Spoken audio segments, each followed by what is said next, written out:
नमस्कार, मैं हूं जैनिश मसीह और आपका स्वागत है पब्लिक एशिया न्यूज में। किसान आंदोलन, जी हाँ, वही किसान आंदोलन हर जगह बस जिसके बारे में ही सुनने को मिल रहा है, एक बार फिर तूल पकड़ता जा रहा है।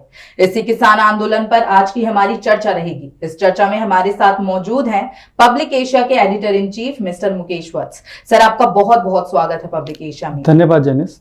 एमएसपी और अपनी अन्य कई मांगों को लेकर किसान आंदोलन हो रहा है। देश का अन्नदाता एक बार फिर सड़कों पर उतर आया है। इसी कड़ी में भारतीय किसान यूनियन और संयुक्त किसान मोर्चा ने सोमवार यानी आज दिल्ली में ट्रैक्टर मार्च किया। किसान नेताओं का कहना है कि उनके इस ट्रैक्टर मार्च से किसी को परेशानी नहीं होगी, लेकिन फिर भी इसको लेकर सीमा पर सुरक्षा कड़ी कर दी गई है। बुलंदशहर में भी खुर्जा से NH-34 पर किसानों ने ट्रैक्टर मार्च किया। एमएसपी गारंटी कानून को लेकर भारतीय किसान यूनियन के लोगों द्वारा किसान आंदोलन पार्ट 2 में बुलंदशहर के साथ साथ अन्य कई राज्यों में आंदोलन जारी है। किसानों ने 29 फरवरी को दिल्ली कूच का आह्वान भी किया है। सर, इस मुद्दे से जुड़े मेरे आपसे कुछ सवाल रहेंगे। सर, पहले तो मैं आपसे चाहूंगी कि किसान आंदोलन है क्या, इसके बारे में आप एक बार हमारी ऑडियंस को बताएं। जैनिश, किसान आंदोलन को हम इस तरह से समझाते हैं आपको, जैसे किसान को लगता है कि जो सरकार है उनको ठग रही है। जैसे सरकार की जो एजेंसी हैं, आप ये समझिए जैसे किसान को खेती करता है और उसमें जो लागत लगती है वो लागत ज़्यादा लगती है, और जब उसको उसको बेचने जाता है बाजार में, जो सरकारी एजेंसी को देता है, तो सरकारी एजेंसी उसको अपने रेट पर खरीदती हैं। तो उसको लगता है कि मेरी लागत ज़्यादा लगती है और मुझे उसका दाम सही नहीं मिलता। सही दाम ना मिलना से किसान को जो है, किसानों की आर्थिक स्थिति खराब होती जा रही है, उन पे कर्जा बढ़ता जा रहा है। क्योंकि देखिए, किसान के पास और तो कुछ नहीं है, खेती है, खेती करने के लिए वो कर्जा भी लेता है बैंकों से। अब बैंकों को भी पैसा देना होता है, उसका ऋण तो बैंक को वापस करना ही होगा। अब वो क्या है कि जब उसको उचित मूल्य नहीं मिला, सपोज करो, तो वो क्या करेगा, उसका आर्थिक स्थिति बढ़ती जाएगी और वो परेशान होके आत्महत्या करने लगता है। आपने देखा होगा, पिछले आंकड़े ये बताते हैं कितने किसानों ने आत्महत्या करी। जब ये आत्महत्या हो रही थी किसानों की, तो जो किसान एसोसिएशंस हैं, जो यूनियंस हैं, तो पूरे भारत में अलग अलग राज्यों में किसान यूनियंस अपना काम करती है। तो किसान यूनियन को लगा कि यार ये तो किसान जो है मर रहा है, तो ऐसे तो स्थिति बदतर हो जाएगी देश की। जब किसान ही मरने लगेगा, खत्म हो जाएगा, तो फिर पैदावार कौन करेगा। तो किसान यूनियंस ने क्या किया, पहले सरकार को अपना प्रस्ताव रखा कि भाई हमारे एजेंडे हैं और किसानों को ये सब चीज़ें मिलनी चाहिए, ये लाभ मिलने चाहिए, उनको उचित मूल्य मिलना चाहिए, उनके फसल का उचित मूल्य मिलना चाहिए। तो इसको लेकर शुरुआत हुई, तो सरकार ने दरकिनार कर दिया, और जब दरकिनार कर दिया, इनकी बातों को नहीं सुना, तो इन्होंने एक बहुत बड़ा आंदोलन किया। आपने देखा होगा कि सारे बॉर्डर दिल्ली के जाम कर दिए, कितने लंबे समय तक वो जो आंदोलन चला। उसके बाद सरकार ने जो है वो जो MSP वगैरह को लेके इनकी मांगे थी तो सुनी, फिर वो जो 3 कृषि कानून था उसको वापस लिया और इनको आश्वासन दिया कि किसानों के साथ जो है सरकार सही से काम करेगी। लेकिन किसान इंतजार करते रहे, किसानों को लग रहा है कि सरकार हमारी बात नहीं सुन रही। जैसे पिछली बार अगर हम बात करें 19 और 20 की, तो 400 करोड़ के आसपास का फसल का जो है मूल्य आया, और जिसमें इन्होंने किसानों को 10 लाख करोड़ के आसपास दिया। तो इस तरह से आप आइडिया लगाइए कि किसान ये चाहता है कि कम से कम उसको 50% मिले MSP। जो MSP गारंटी की बात किसान आंदोलन कर रहे हैं, MSP की मांग को लेके कर रहे हैं, तो वो उनका यह है कि उनको अच्छा उचित दाम मिले और उसकी गारंटी सरकार ले। सरकार ये सोचती है कि अगर हम किसानों की जो मांग है उस पर MSP गारंटी दे दी, तो हम कर्मचारियों को तनख्वाह कहां से देंगे। जो सरकार की जो एजेंसी हैं, जो ये काम करती हैं, जो फसल लेती हैं और बाद में बेचती हैं मार्केट में, तो उनको लग रहा है सरकार को कि हम तनख्वाह कहां से निकालेंगे। तो अभी इसमें असमंजस बना हुआ है, किसानों के बीच में और सरकार के बीच में सही से बात नहीं हो रही। इसी बात को लेकर यह आंदोलन बार बार हो रहा है।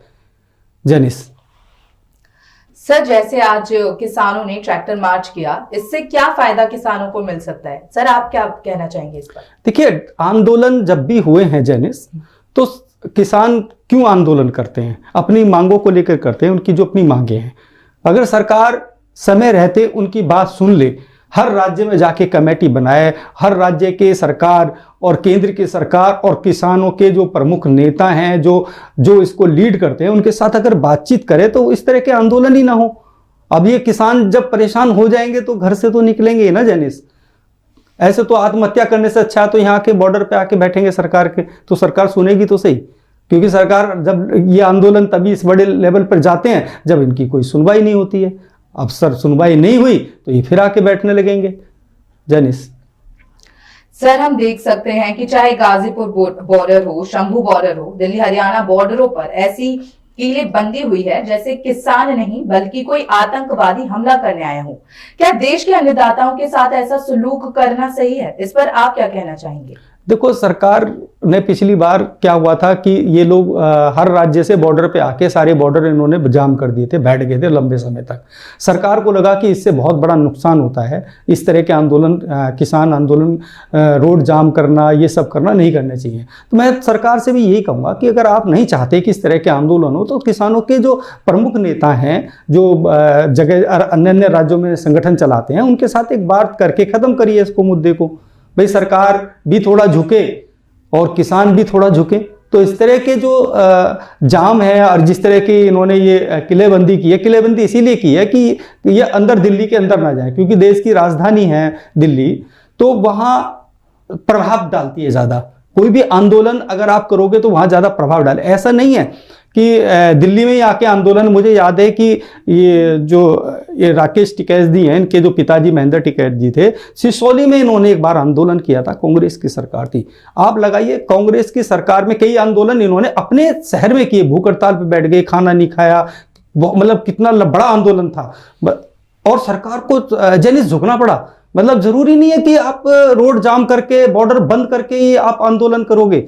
आप जहां बैठे हो अगर वहां भी बैठ के सही तरीके से आंदोलन करो, जैसे महेंद्र टिकैत जी करते थे। महेंद्र टिकैत जी का क्या था कि अपने गांव में बैठ जाते थे धरने पे, भूख हड़ताल कर देते, खाना नहीं खाते थे, 20 दिन तक खाना नहीं खाया। 10 दिन जब उनका हालत खराब हो रही है उनकी, सरकार घबराती थी, किसानों में आग बबूला हो जाते थे, तो सरकार सरेंडर करती थी। तो इस तरह के आंदोलन पहले होते थे। पहले ये सब नहीं होता था कि रोड जाम कर दिया, बंद कर दिया।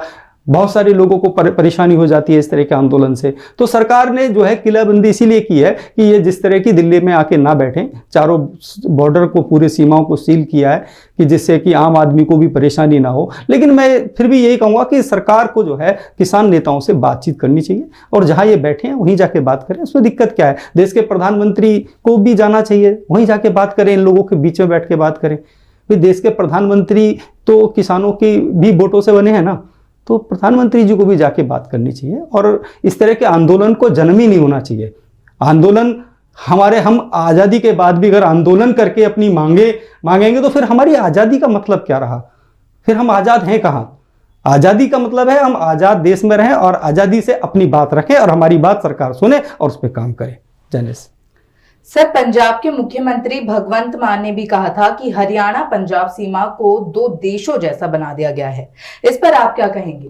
देखो, पंजाब और हरियाणा के बीच में जो आज ये दीवार लगाई गई है और इनको रोकने के लिए, जो पंजाब से किसान आ रहे थे उनको रोकने के लिए हरियाणा में नहीं घुसने देंगे, क्योंकि सरकार को पता है हरियाणा में देखिए भारतीय जनता पार्टी की सरकार है।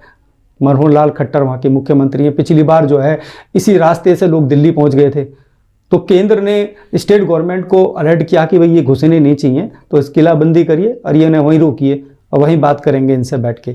अब इस तरह से रोक के, जिस तरह से मान जी बोल रहे हैं कि भाई इनको 2 देशों में बांट दिया, 2 देशों में बांटने की स्थिति नहीं होनी चाहिए। अगर हरियाणा और पंजाब को दो देश बना के आप बयान दोगे तो ठीक नहीं होगा, लेकिन सरकार को बात करनी चाहिए, हरियाणा सरकार को भी बात करनी चाहिए और केंद्र सरकार के साथ बैठकर जो है इसका हल निकालना चाहिए। और इस तरह के आंदोलन हमेशा जो है प्रभाव डालते हैं चीज़ों पर। जैनिस सर, योगी सरकार ने पेराई सत्र 2023 से 24 के लिए गन्ना मूल्य बढ़ाया है। गन्ने के 350 रुपए प्रति क्विंटल मूल्य को बढ़ाकर 370 रुपए प्रति क्विंटल कर दिया है, यानी कि 20 रुपए प्रति क्विंटल गन्ने का एमएसपी बढ़ाया गया है। क्या सिर्फ गन्ने का मूल्य बढ़ाने से ही किसान संतुष्ट हो पाएगा, उसे राहत मिलेगी?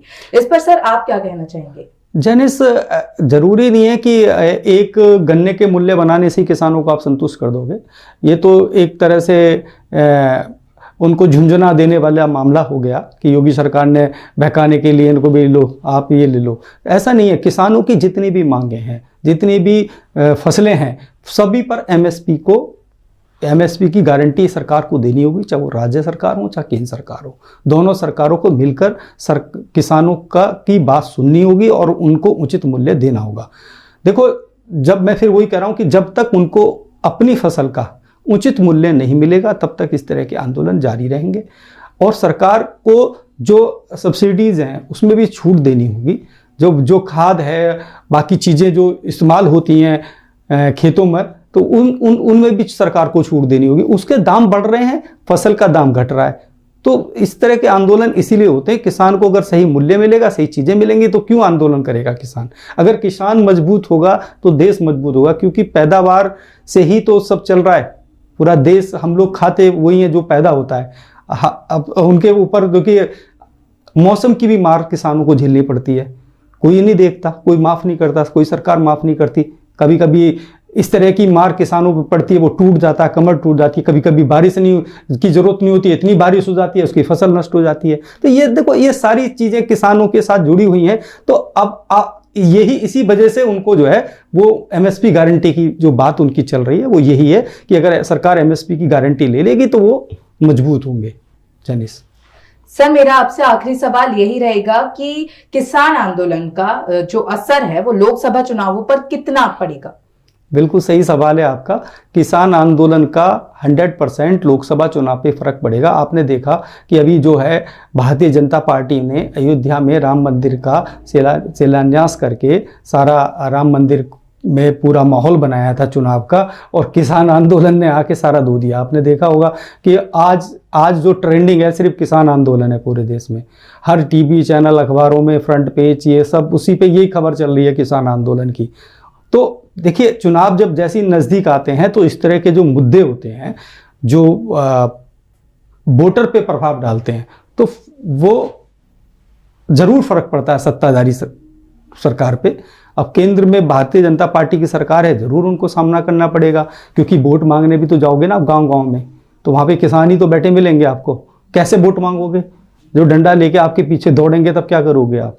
भगाएंगे आपको गांव से तब क्या करोगे? अभी भी आपने देखा होगा भारतीय जनता पार्टी के बहुत सारे सांसद या विधायक गांव में जाते तो किस तरह से उनको भगाया जाता है, गेट बंद कर देते हैं लोग।